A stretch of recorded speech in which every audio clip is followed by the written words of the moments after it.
Alors, on regarde maintenant une intégrale très importante en pratique, en particulier dans le domaine du traitement du signal. C'est celle qui dit l'intégrale de 0 à plus l'infini de la fonction sinus de x sur x dx. Alors, la fonction qui a x associe sinus de x sur x, c'est une fonction qui a, comme on dit, un comportement oscillatoire amorti, qui prend la valeur 1 lorsque x vaut 0. Et en fait, la fonction n'est pas définie en 0, mais on peut la prolonger par continuité en 0 en lui donnant la valeur égale à sa limite lorsque x tend vers 0. Et ce que nous cherchons, c'est l'aire qui se trouve sous la courbe de cette fonction pour x supérieur à 0. La fonction étant paire, vous pouvez vérifier qu'en appelant g cette fonction, g de moins x, c'est bien g de x. Il suffit donc de connaître l'aire de la partie positive et on en déduit l'aire totale. Alors, comment calculer cette intégrale? Eh bien, elle est difficile. Une intégration par partie ou une substitution ne fera que compliquer les choses. Par contre, si on introduit la fonction f de t suivante, c'est l'intégrale de 0 à l'infini de sinus de x sur x dx qu'on va multiplier par un terme e à la moins tx. Alors, comment justifier le choix de cette fonction? D'abord, l'intégrale de départ vaut f de 0, n'est-ce pas? Si je remplace t par 0, e exposant 0 c'est 1, et f de 0 c'est l'intégrale de 0 à l'infini de sinus de x sur dx. C'est donc l'intégrale de départ. D'autre part, le terme gênant dans cette intégrale, c'est le dénominateur, c'est x. Ici donc, au moyen du critère de Leibniz, la dérivée de f de t fait apparaître un terme x au numérateur qui supprime le terme x du dénominateur, sans pour autant que l'intégrale résultante soit trop compliquée. Donc je prends la dérivée de f de t, donc f' de t égale l'intégrale de 0 à l'infini de la dérivée partielle de la fonction g de tx par rapport à t, qui vaut moins x fois e exposant moins tx, fois le sinus de x sur x dx, plus deux autres termes qui sont nuls, vu que les bornes d'intégration sont constantes. Alors, donc, je peux annuler les x.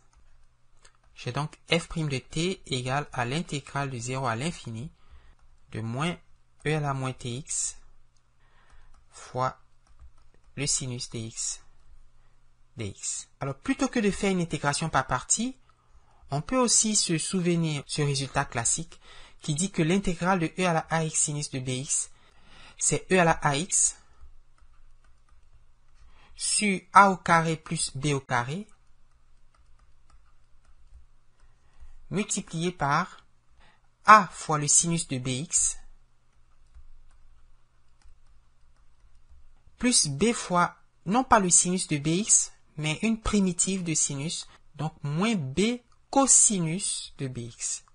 Donc moins b cosinus de bx. Si au contraire on a e à la ax cosinus de bx, on a encore e à la ax sur a au carré plus b au carré multiplié par a fois cosinus de bx. Et une primitive de cosinus c'est sinus, donc plus b fois sinus de bx. Et donc f' de t devient moins e à la ax où a vaut moins t, donc moins tx, et b vaut 1, b égale à 1 et a égale moins t, donc sur a au carré, c'est-à-dire t au carré plus 1 au carré, donc plus 1, multiplié par a sinus de bx, donc moins t sinus de x, moins b, c'est-à-dire moins 1, cosinus de 1x, donc de x, de 0 à l'infini. On peut donc simplifier la dérivée. 1 sur e à la tx, facteur de t carré plus 1, multiplié par t sinus de x plus cosinus de x de 0 à l'infini. Eh bien, si on évalue cette quantité lorsque x tend vers l'infini, et comme sinus de x et cosinus de x sont bornés, sont comprises entre moins 1 et 1, vous avez un terme constant divisé par un terme qui tend vers l'infini, lorsque x tend vers l'infini, ce qui vaut 0, moins x vaut 0, donc j'ai 1 sur e à la 0, c'est 1, donc 1 sur t carré plus 1, facteur de t fois sinus de 0, c'est t fois 0, c'est 0, plus cosinus de 0, c'est 1, donc fois 1. Ce qui fait moins 1 sur t carré plus 1. F de 0, c'est l'intégrale de 0 à l'infini de sinus de x sur x dx. F de l'infini, c'est-à-dire la limite lorsque t tend vers l'infini de f de t, et exponentielle de moins l'infini, c'est 1 sur exponentielle de l'infini, c'est-à-dire 1 sur l'infini, qui vaut 0. Vous avez 0 fois sinus de x sur x, c'est 0, et l'intégrale de 0, c'est 0. Nous allons donc prendre l'intégrale de 0 à l'infini de f' de t. C'est l'intégrale de 0 à l'infini de moins 1 sur t carré plus 1. Et il ne faut pas oublier, en vertu du théorème fondamental, que ceci vaut f de l'infini moins f de 0, puisque f de t est une primitive de f' de t. Donc j'ai f de l'infini moins f de 0 qui est égal à l'intégrale de 0 à l'infini de moins 1 sur t carré plus 1 dt. En gardant à l'esprit que f de l'infini c'est 0. Alors, cette intégrale, elle vaut moins l'arc tangente de t évalué entre 0 et l'infini. Une primitive de 1 sur t carré plus 1, c'est arc tangente de t. F de l'infini, c'est 0. F de 0 est inconnu. Arc tangente de l'infini, c'est pi sur 2. Et arc tangente de 0, c'est 0. Donc, on a moins pi sur 2 égale moins f de 0. Alors, ce f de 0, c'est-à-dire l'intégrale de 0 à l'infini de sinus de x sur x dx, que je montre ici par cette surface hachurée, elle vaut pi sur 2. N'est-ce pas? Remarquable.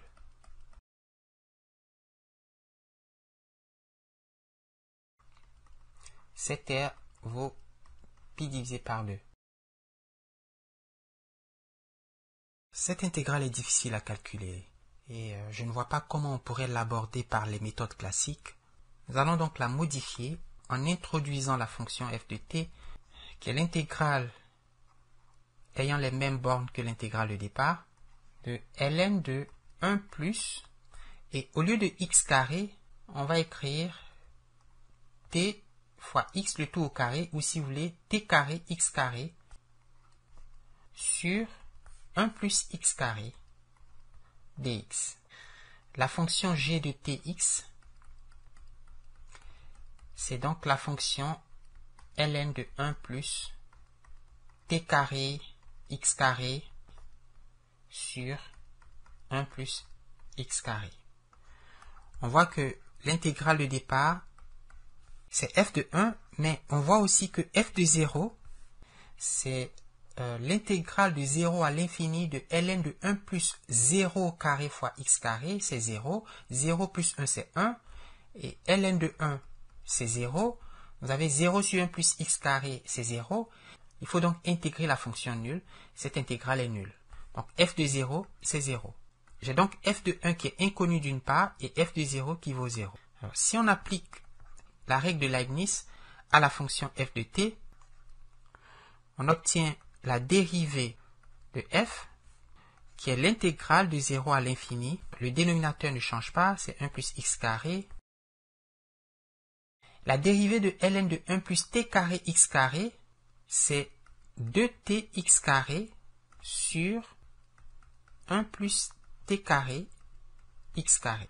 Et qu'on peut encore écrire 2tx carré sur, entre parenthèses, 1 plus t carré x carré facteur de 1 plus x carré dx. Alors, puisque 2t est une constante, je peux la faire sortir parce qu'on intègre par rapport à x. Et je vais faire aussi sortir t carré. J'aurai donc l'intégrale de 0 à l'infini de x carré sur 1 sur t carré plus x carré facteur de 1 plus x carré dx. Alors, nous allons calculer cette intégrale dans un moment. On peut voir que 2t sur t carré, c'est 2 sur t, n'est-ce pas? Et pour calculer cette intégrale, nous allons procéder à, comme on dit, une décomposition en fractions partielles. Nous voulons écrire cette fraction comme a sur 1 sur t carré plus x carré plus b sur 1 plus x carré. Et cherchons a et b de manière que ceci soit égal à cela. Alors, on va faire le produit en croix et procéder par identification. On aura a facteur de 1 plus x carré plus b facteur de 1 sur t carré plus x carré sur 1 sur t carré plus x carré fois 1 plus x carré qui est égal au dénominateur de la première fraction. Il suffit donc d'identifier x carré au terme de droite. Alors, si on développe et qu'on met d'un côté les constantes, donc on a a plus b sur t carré, et puis d'un autre côté, les termes qui ont x carré, on a a plus b, et puis à gauche on a x carré. On voit que a plus b sur t carré doit être égal à 0, parce que c'est le terme constant, donc lui il vaut 0, alors que a plus b doit être égal à 1. Lui il vaut 1. Donc a plus b égale à 1, cela veut dire que b égale à 1 moins a, qu'on va remplacer dans l'équation a plus b sur t carré égale à 0. Si on résout, on trouve que a égale à t carré sur t carré moins 1. Mais b c'est 1 moins a, c'est donc 1 moins t carré sur t carré moins 1. 1 moins t carré sur t carré moins 1, moins 1 sur t carré moins 1. Donc ici c'est plutôt le contraire. T carré sur t carré moins 1 et a c'est moins 1 sur t carré moins 1. Donc si je fais 1 moins 1 sur t carré moins 1, j'ai t carré moins 1 plus 1, ça fait t carré sur t carré moins 1. L'intégrale se fait par rapport à x, et donc les termes t carré sur t carré moins 1 et moins 1 sur t carré plus 1 sont des constantes, n'est-ce pas? Ces termes sont constants. T carré, qui est une constante, sur t carré moins 1, fois une primitive de 1 sur 1 plus x carré, qui est arc tangente de x. Donc on a ici arc tangente de x, plus moins 1 sur t carré plus 1, fois une primitive de 1 sur t carré plus x carré. Pour ceux qui ne savent pas, une primitive de 1 sur x carré plus a au carré, c'est 1 sur a, arc tangente de x sur a.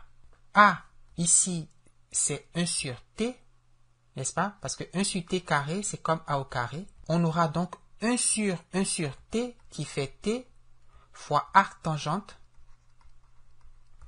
de x sur 1 sur t, c'est-à-dire de tx. Alors, arc tangente de l'infini, c'est pi sur 2.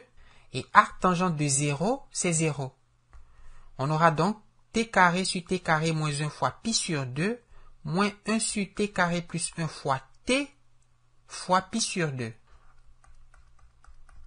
De sorte que f' de t, c'est 2 sur t fois, et on peut mettre pi sur 2 en facteur, donc fois pi sur 2, fois t carré sur t carré moins 1, moins t fois 1, c'est t sur t carré moins 1. On a donc pi sur t fois t carré moins t sur t carré moins 1. Ça, c'est f' de t qu'on peut encore simplifier en écrivant pi fois t moins 1, c'est la factorisation de t carré moins t, sur t fois t moins 1 fois t plus 1. On enlève t moins 1. On peut même enlever t. Donc on a f' de t égale à pi sur t plus 1. Pi sur t plus 1. Alors, rappelons-nous que l'intégrale de départ, c'est f de 1 dans la fonction f de t ainsi définie, et que f de 0 vaut 0. On va donc intégrer la dérivée de la fonction f de 0 à 1. J'ai f' de t égale à pi sur t plus 1, c'est-à-dire l'intégrale de 0 à 1 de pi sur t plus 1 dt, qui vaut donc pi logarithme de t plus 1 de 0 à 1, ce qui vaut pi ln de 2 moins pi ln de 1. Or, ln de 1 c'est 0, donc on a pi ln de 2. Le terme de gauche vaut f de 1 moins f de 0 égale à pi ln de 2. Or, f de 0 c'est 0, donc f de 1 c'est pi ln de 2. F de 1 c'est pi ln de 2. On peut donc dire que l'intégrale de 0 à l'infini de ln de 1 plus x carré sur 1 plus x carré dx vaut pi fois le logarithme de 2.